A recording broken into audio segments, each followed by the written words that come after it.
My co-founder Maijid has a phrase he says which I love, which is that all the advice in the world sums up to zero. There's very few people who knows exactly what's right for you. And ultimately, it's okay if you're the only one in the world who sees the value of what you're building.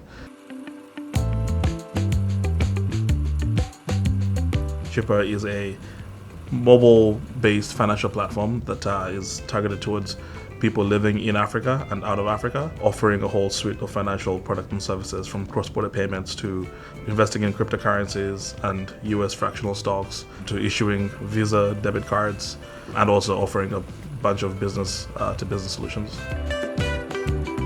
Me and my co-founder Maijid, we both grew up in Africa. I was born and raised in Uganda. Maijid was born and raised in Ghana. And we both saw firsthand how difficult it was for people to send money from one person to another, but also from one country to another within Africa. And for us, that was a clear space that we thought we could contribute to. So when we met in college, it was something that brought us together in terms of trying to solve that problem.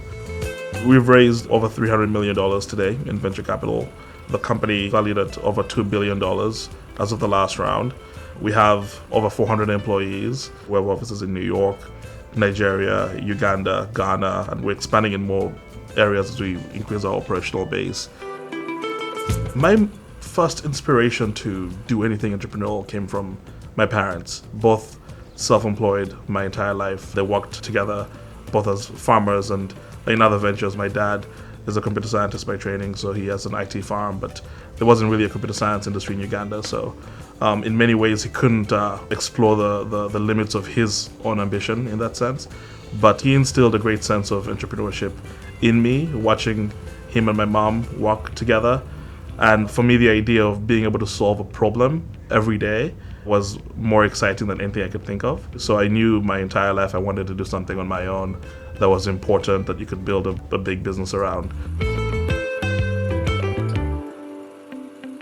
We launched in our first market in late 2018. In the beginning, we thought we might have some demand for our product. We didn't expect it to be this much. We also didn't expect it to be this difficult in terms of how many hurdles you have to jump through to make something work. The most challenging part, I think, has been not knowing what we don't know. You know, you run into many walls, many that you don't anticipate you'll run into. So whatever you think it's going to take or cost to get something done, it usually takes and costs 3 times or 4 times as much. In the very early days, that's in the first 1 to 2 years, the biggest challenge is just being able to attract people to invest and care about what we're doing as a serious venture. A lot of people on the surface looked at us as something that was philanthropic because it dealt with Africa. They didn't see a big opportunity there. They didn't understand the market. And so they didn't really pay us much mind, and it was hard to attract investment in the company. But we've since been able to solve that problem, and we've been able to show that there's a great opportunity here, and we've been able to raise quite a bit of capital to date. And that's allowed us to invest aggressively in things that I think will help us over the long term. Ultimately, I think the most important determinant of success is perseverance more than anything. I think if you stick to what you're trying to do and stay the course, you're more likely to succeed than if you try to do anything else. Every time I hear stories about how Chipper has been a positive impact to someone in someone's life, that's a reminder to me that that story is important and justifies all the pain that we've gone through to get the company to where it's at today.